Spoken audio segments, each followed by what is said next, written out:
এই যে আমার গৌরহরি প্রত্যেক দিন সেবার পর তিনি কি খেতেন, কি সেবা করতেন? হরিতকি, তাই তো? হরিতকি বললাম তো। তা হ্যাঁ গো মা, একবার ভেবে দেখুন, এখনকার দিনে তো কত কিছু জিনিস উঠেছে গো। হ্যাঁ, মুখশুদ্ধির জন্য আমলকি, হজমলা, আজওয়ান, আরো কত কি আছে না।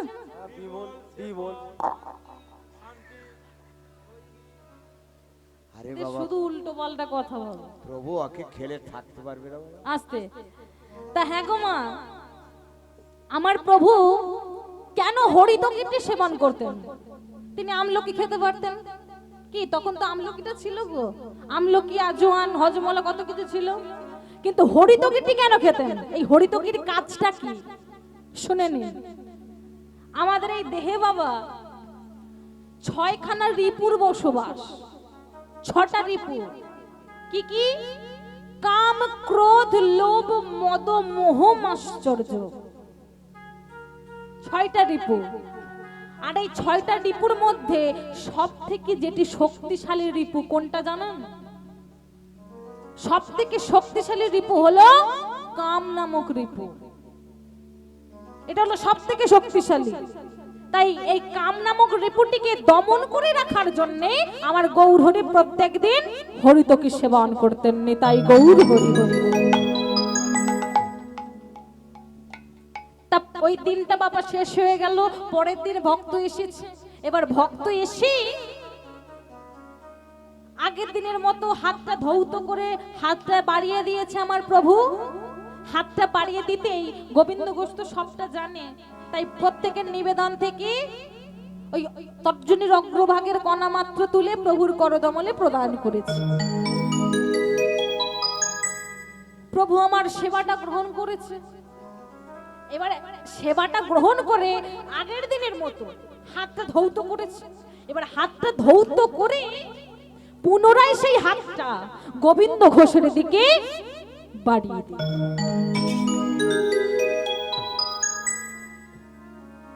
হাতটা বাড়িয়ে দিয়েছে, আর যেই না বাড়িয়ে দিয়েছে সঙ্গে সঙ্গে গোবিন্দ ঘোষ বলছে, কি ব্যাপার? ও আরে প্রভু, বুঝে গেছি, দাঁড়া দাঁড়া দাঁড়া, বুঝে গেছি প্রভু, তোমার হরিতকি লাগবে তো। হ্যাঁ, আগের দিন একটু দেরি হয়েছিল, তুমি অনেকক্ষণ অপেক্ষা করেছিলে, কিন্তু ও প্রভু আজকে আর দেরি হবে না, তুমি শুধু আমাকে এই গিটটা খুলতে দাও। এই বলে বাবা তাড়াতাড়ি করে সেই গিটটা খুলেছে, যেখানে ওই সঞ্চয় করে রেখেছিল মা। একটা কথা জানবেন মা, শাস্ত্রে বলছে চুরি করলাম, ডাকাতি করলাম, ঘরের দরজা বন্ধ করে, কেউ জানতে পারলো না। দরজা বন্ধ, আলো বন্ধ, কেউ জানতে পারলো না রে আমি চুরি করেছি। কিন্তু মা, সবার চোখে ফাঁকি দেওয়া যায়, কিন্তু যে বেটা বাঁশি নিয়ে বসে আছে ওর চোখে কি ফাঁকি দেওয়া যায় না? দেখবেন একেবারে খাতা কলমে হিসাব হয়ে যাবে। কে চুরি করলো, ডাকাতি করলো, কে কীর্তন শুনলো, কে শুনলো না, কে গল্প করছে, কে ঘুমাচ্ছে। আমার চোখে ফাঁকি দেবেন, তার চোখে পারবেন? হরি বল। তাই তাড়াতাড়ি করে বাবা বলে, ও প্রভু দাঁড়াও দাঁড়াও দাঁড়াও, আগের দিন দেরি করেছি, আজ আর দেরি করবো না, তুমি গিটটা খালি খুলতে দাও। তাড়াতাড়ি করে আঁচলের মুখ থেকে গিটটা খুলে হরিতকিতে বার করে, ও প্রভু এই এই এই এই নাও প্রভু, এই এই নাও তোমার হরিতকি।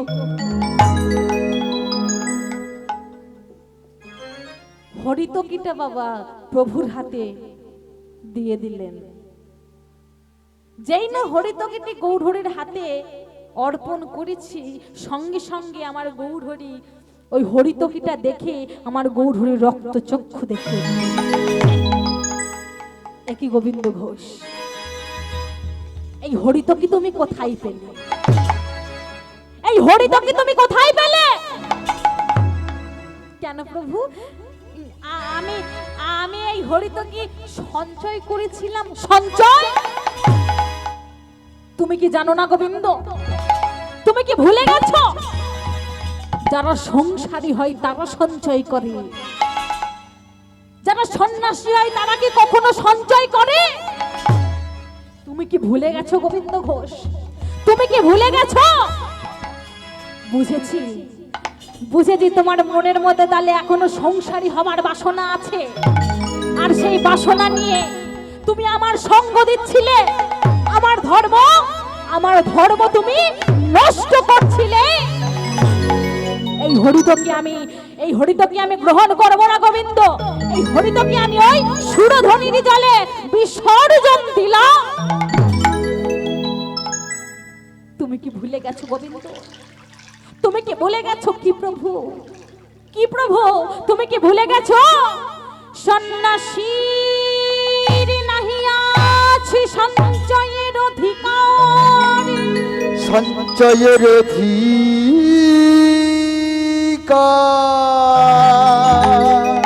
এই অপরাধী অগ্রদ্বীপে বৃক্ষের তলায়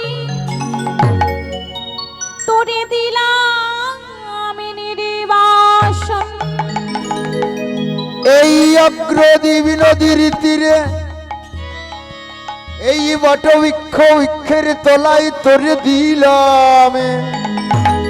ওরে গোবিন্দ তোরে দিলাম নির্বাসন।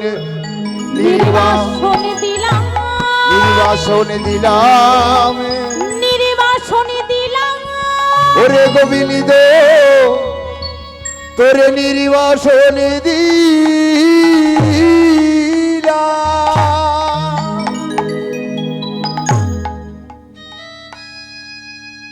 দূর হয়ে যা গোবিন্দ, দূর হয়ে যা। তোর মুখ আমি দর্শন করতে চাই না, দূর হয়ে যা।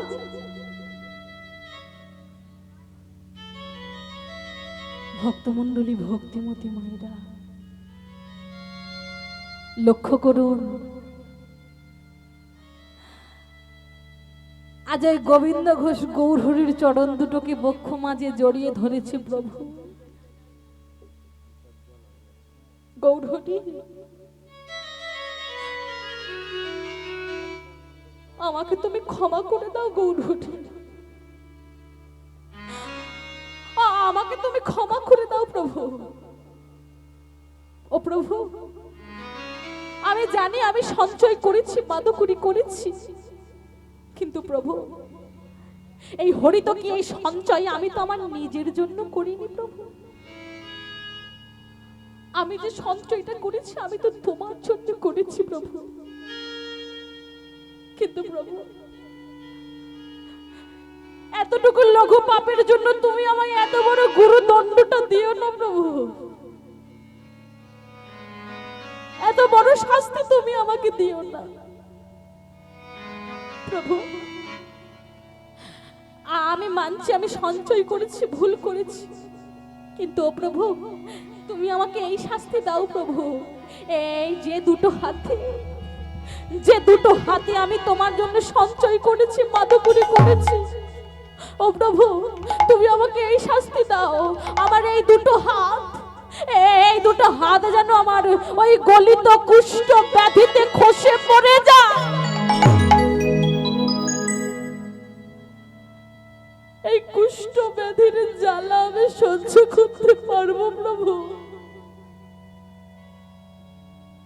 কিন্তু তোমাকে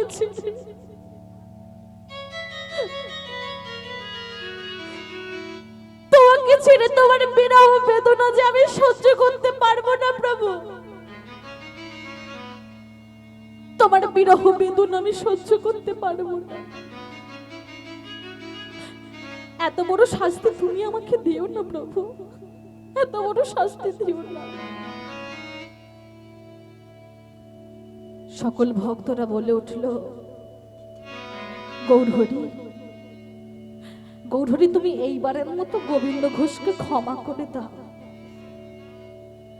ও তো তোমার জন্য সঞ্চয় করেছে, মাদকুরি করেছে, তাই এবারের মতো গোবিন্দ ঘোষকে ক্ষমা করে দাও প্রভু।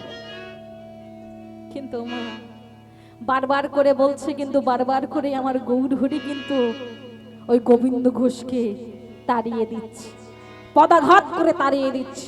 দূর হয়ে যা গোবিন্দ, দূর হয়ে যা, তোর মুখ আমি দর্শন করতে চাই না।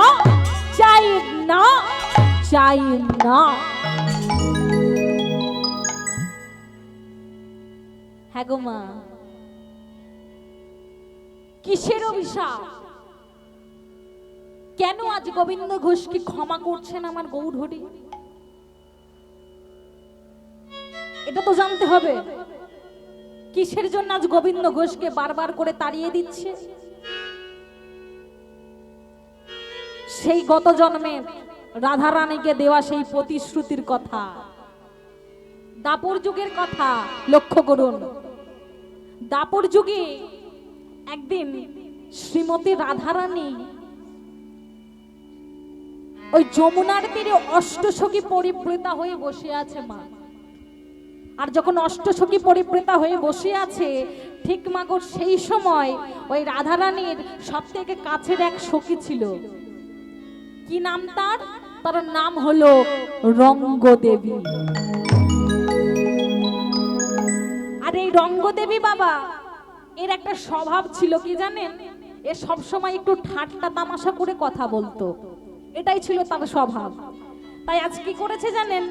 ওই রাধারানীর কাছে গিয়ে, রাধারানী তো বসে বসে প্রাণ গোবিন্দের কথা চিন্তা করছে, তাই আজ ওই রঙ্গদেবী এসে ওই রাধারানীর কাছে এসে বলে উঠলো, ও রাধে, রাধে, হ্যাঁ রে রাধে, তুই যে এখানে যমুনার পাড়ে বসে বসে তোর গোবিন্দের কথা চিন্তা করছিস, তা ও রাধে, আচ্ছা রাধে, মনে কর তোর গোবিন্দ তোর কাছে এলো, তোর গোবিন্দ তোর কাছে এলো, কিন্তু ও রাধে, যদি গোবিন্দ তোর কাছে এসে আজ তোকে এই যমুনার পারে যদি তোকে এখানে নির্বাসন দিয়ে চলে যায়,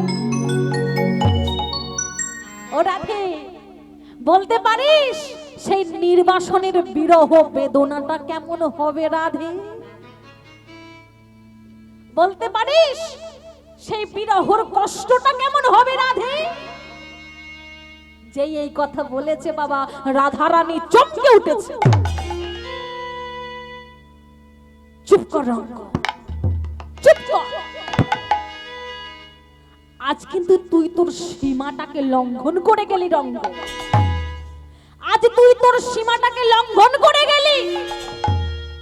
ওরে রঙ্গ, তুই জানতে চাস রঙ্গ, তুই জানতে চাস ভগবান যখন ভক্তকে নির্বাসন দিয়ে চলে যায় তখন ওই ভক্তের বিরহ বেদনা কেমন হয়? জানতে চাস? তবে শোন, আজ আমি তোকে অভিশাপ দিলাম, আমি তোকে অভিশাপ দিলাম। আমার তীব্র অভিশাপে আগত কলিযুগে তুই হবি এক ভক্ত, নাম তোর হবে গোবিন্দ ঘোষ। আর সেদিন সেদিন আজ যেমন আমার গোবিন্দময় নির্বাসন দিচ্ছি, তদ্রূপ সেই দিন তোকে ওই গৌরহরি, সেই দিন তোকে ওই সুরধনির তীরে নির্বাসন দিয়ে চলে যাবে। রাধে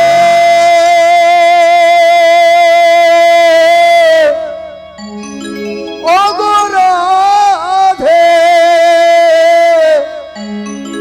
তোমার হাতে ধরি, হে রাধে তোমার পায়ে পড়ি, এই অভিশাপে আমায় দিও না গো রাধে, রাধে ও গো রাধে।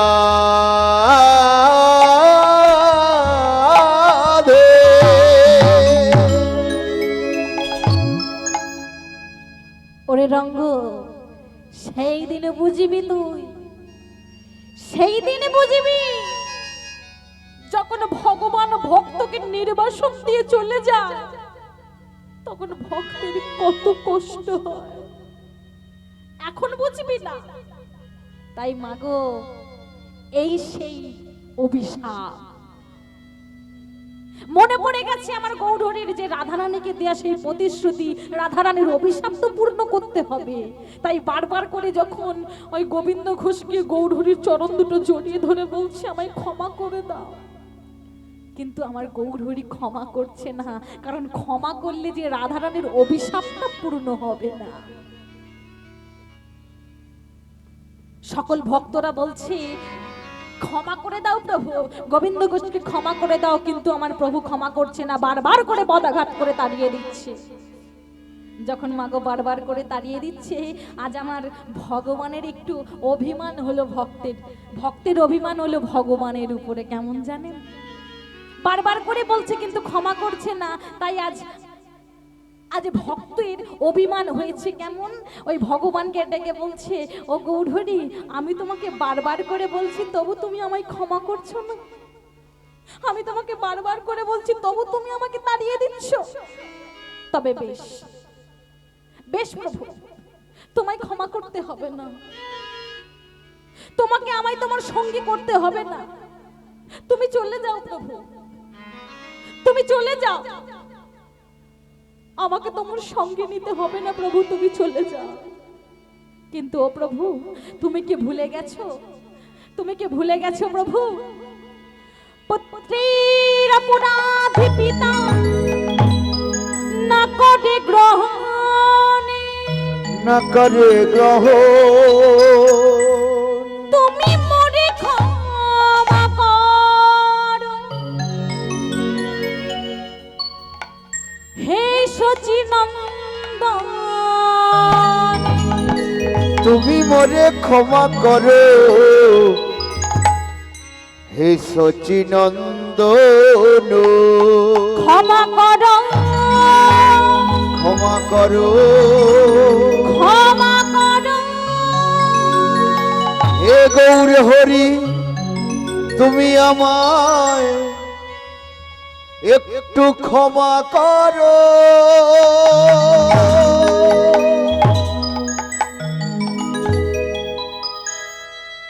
চলে যাচ্ছে বাবা, গৌরহরি চলে গেল।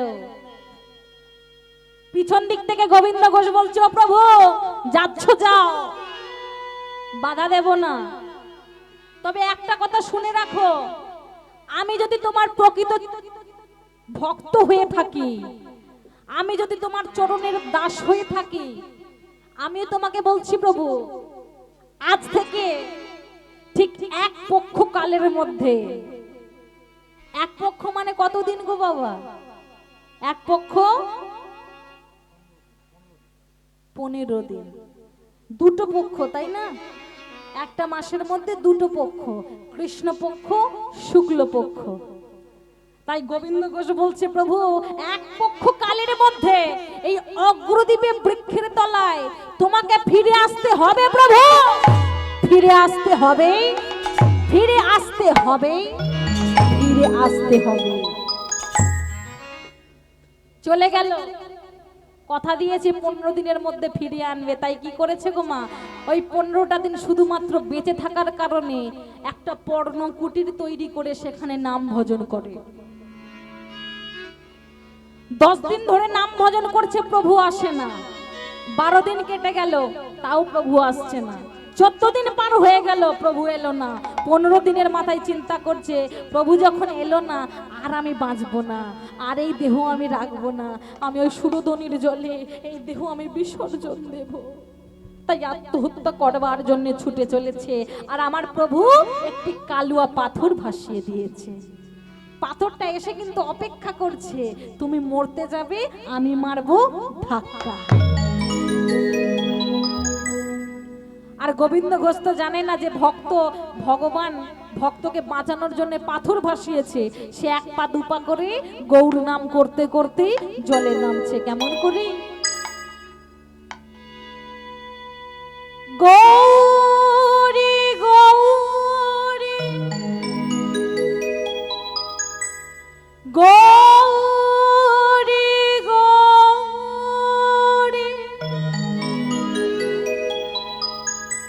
গৌরী গৌরী গৌরী গৌরী গৌরী গৌরী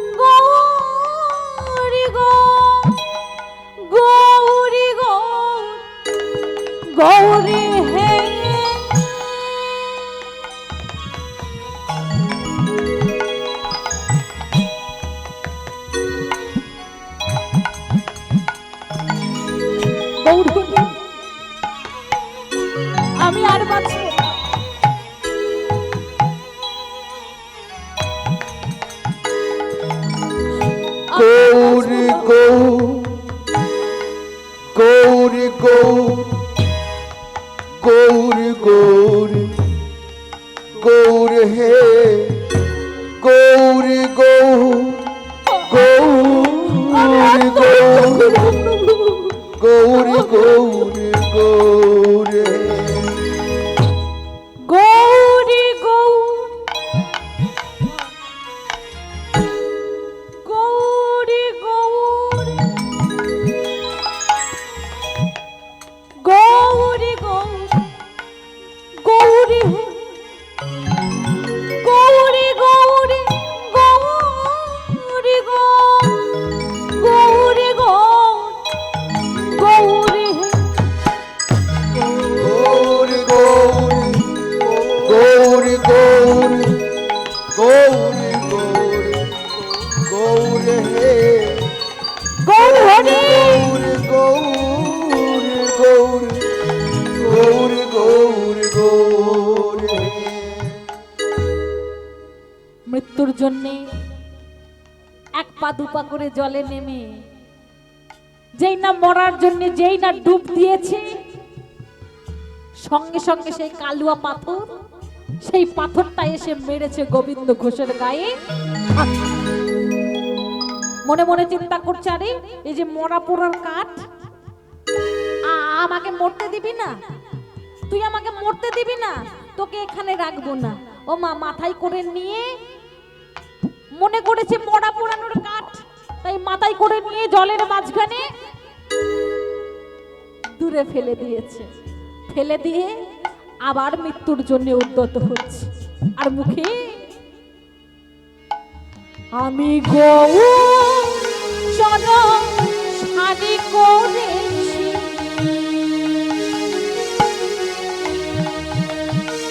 মুখে গৌরী গৌর বলিব ভাই।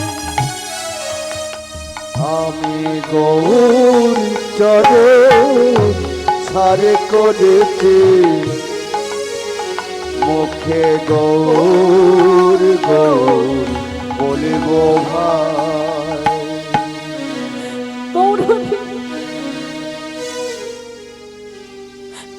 তুমি আমায় দর্শন দিলে না প্রভু, আমাকে তুমি কৃপা করলে না, তাই এই দেহ আমি আর রাখবো না প্রভু, এই দেহ আমি আর রাখবো না।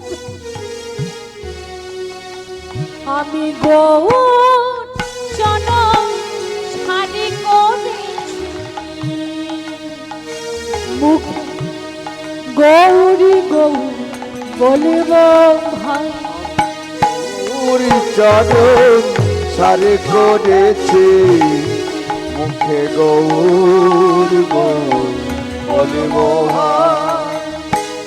গৌরী ছাড়া এ জগৎ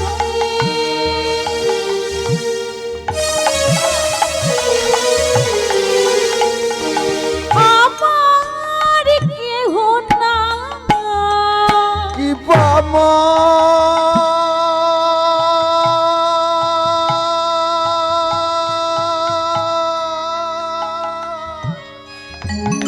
গৌর হরি ও গো দয়া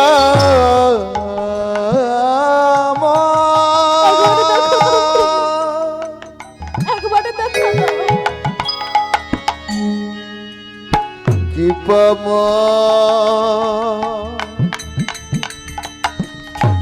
ও গো দয়া গৌরী ছাড়া এ জগতে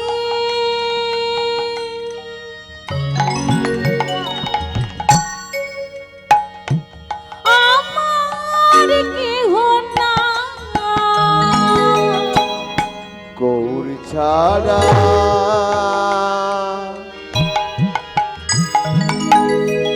এ জগতে আমার কেহ না। আমি গৌর চরণ শাড়ি করেছি, গৌরী গৌর বলিব ভাই।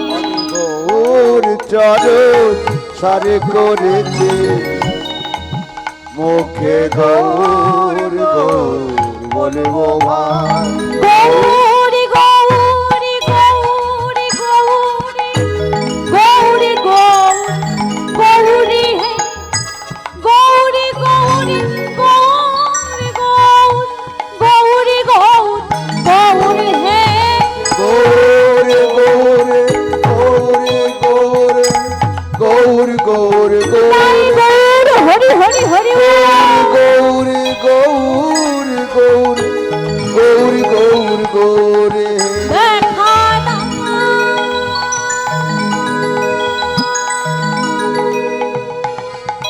দেখা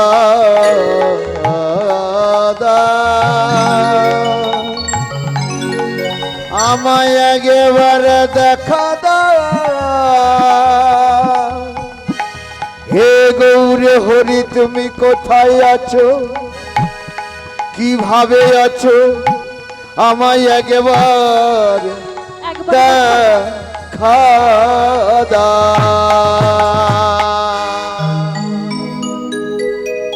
ওমা আবার যখন আত্মহত্যা করতে গেল দিল ডুব সঙ্গে সঙ্গে আবার সেই পাথরটা এসে মারলো গোবিন্দ ঘোষের গায়ে যেই আবার ধাক্কা মেরেছে বলে এই রে এই মরা পোড়ার কাঠ শ্মশানের কাঠ এ তো আমায় মরতে দেবে না যতবারে মরতে যাচ্ছি ততবারে বাঁচাচ্ছি তাহলে একে তো জলে রাখা যাবে না একে আমি ওই আড়াই গিয়ে ফেলবো কুটিরের পিছনে গিয়ে ফেলবো তাই এই বলে বাবা ওই পাথরটাকে কাঠ মনে করে মাথায় করে তুলে নিয়েছে বাবা তুলে নিয়ে আর ওই পর্ণকুটিরের পিছনে গিয়ে ফেলে দিয়েছে থাক এখানে পড়ে আমায় মরতে দিবি না আমায় বাঁচাবি যেই না ওই পাথরটা ফেলে দিয়ে যেই না পিছন ফিরে তাকিয়েছে গোবিন্দ ঘোষ যেই না তাকিয়েছে সঙ্গে সঙ্গে গোবিন্দ ঘোষ চমকে উঠেছে কেন গো ঘুরেই দেখছি আমার বলে প্রভু হ্যাঁ তুমি এসেছো প্রভু তুমি এসেছো বলে আসবো না ওরে তুই যে মরতে যাচ্ছিলি বলে ও প্রভু আমি মরতে যাচ্ছিলাম তুমি কেমন করে জানলে বলে দেখো কাণ্ড আরে লীলা সব তো আমি সাজিয়ে রেখেছি তুমি তো নিমিত্ত মাত্র কি গো মা তাই না মনে আছে সেই মহাভারতের কথা যখন অর্জুন যুদ্ধ করছে যুদ্ধ করতে করতে যখন সম্মুখে তাকিয়ে দেখছে সব তার নিজের লোক আপন লোক নিজের ভাই নিজের দাদা নিজের কাকা নিজের জ্যাঠা নিজের দাদু মনে মনে চিন্তা করছে আর কৃষ্ণকে বলছে সখা বলো না সখা আমি এদেরকে কেমন করে মারবো এরা তো প্রত্যেকেই আমার নিজ আত্মীয় কেউ আমার দাদা কেউ আমার ভাই কেউ আমার দাদু কেউ আমার জেঠু কেউ আমার কাকা তাহলে এদেরকে আমি কেমন করে মারবো এদেরকে মারতে গেলে যে আমার হাতটা কেঁপে যাচ্ছে তখন কৃষ্ণ বলেছিল অর্জুন তুমি চিন্তা করছো ওদেরকে তুমি মারবে কেমন করে ও অর্জুন তুমি ওদেরকে কি মারবে আরে আমি তো ওদের সবাইকে মেরে রেখে দিয়েছি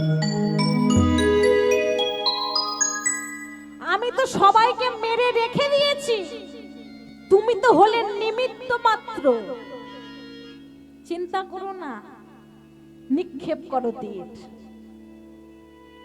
তাই না বাবা অর্জুন তীর নিক্ষেপ করলেন জয়ী হলেন কি পঞ্চপাণ্ডব সেই ঘটনা আপনারা সবাই জানেন তাহলে লক্ষ্য করুন আজকে আমার ভগবান বলছে ও গোবিন্দ লীলা তো আমি সব সাজিয়ে রেখেছি তুমি তো নিমিত্ত মাত্র লীলা তো আমারই সব সাজানো তাই শোনো গোবিন্দ তোমায় আর মরতে হবে না এই নাও ওমা সেই যে কালুয়া পাথরটা বলে ওই যে পাথরটা ওই পাথরটা আমার হাতে তুলে দে তাড়াতাড়ি করে বলে প্রভু ওটা পাথর কোথায় ওটা তো কাঠ ওটা পাথর কোথায় ওটা তো একটা শ্মশানের মরা পড়ার কাঠ বলে ভালো করে দেখ ওটা কাঠ কি পাথর এই বলে বাবা যখন ভালো করে দেখছে কি বলে তাই তো প্রভু এটা তো একটা পাথর কালুয়া পাথর বলে তা প্রভু এটা জলে ভাসলো কি করে পাথরটা জলে ভাসলো কি করে? জলে তো কি ভাসে গো? জলে কি ভাসে? তুমি চুপ করো, আমার মায়েরা বলবে, শুধু উল্টো পাল্টা কথা বলছি। ও মা বলুন তো, জলে কি ভাসে? শোলা ভাসে, কাঠ ভাসে, তাই না? পাথর কি ভাসে? ভালো করে কিন্তু ভেবে চিন্তে উত্তর দেবেন। পাথর ভাসে? আমি বলবো ভাসে। কখনো কি ভেসেছিল? কবে ভেসেছিল বলুন তো? হ্যাঁ, চলে যান সেই ত্রেতা যুগের কথা। হ্যাঁ, রাম রাম বাবা, আমার মায়ের ঠিক মনে আছে। দেখেছো, কীর্তনিয়াদের মুখ থেকে শুনে শুনে বাবা মুখস্থ হয়ে গেছে। হরি বল। তোমার থেকে বেঁচে যাবে। তা মাগো, ত্রেতা যুগে কি ঘটনা ঘটেছিল? সীতাকে উদ্ধার করবার জন্য সেতু বানিয়েছিল, তো পাথর ভাসিয়েছিল, নির্মাণ করেছিল সেতু। কারা সেতু নির্মাণ করেছিল? বানর সেনা। তা প্রভু গোবিন্দ বলছে, তা প্রভু সেদিন না হয় ভেসেছিল, ওই প্রত্যেকটা পাথরের গায়ে ওই বানর সেনা হনুমান সে লিখে দিয়েছিল রাম নাম।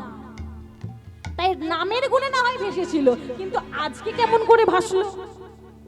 আজকে কিসের গুণে ভাসলো? বলে আজকে কিসের গুণে ভাসলো দেখবি, ভালো করে দেখ।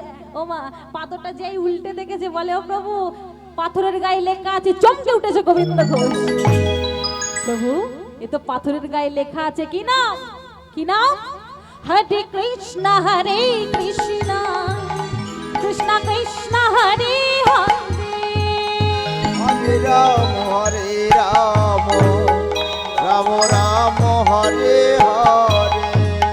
হরে কৃষ্ণ হরে কৃষ্ণ, কৃষ্ণ কৃষ্ণ হরে হরে, হরে রাম হরে রাম, রাম রাম হরে হরে।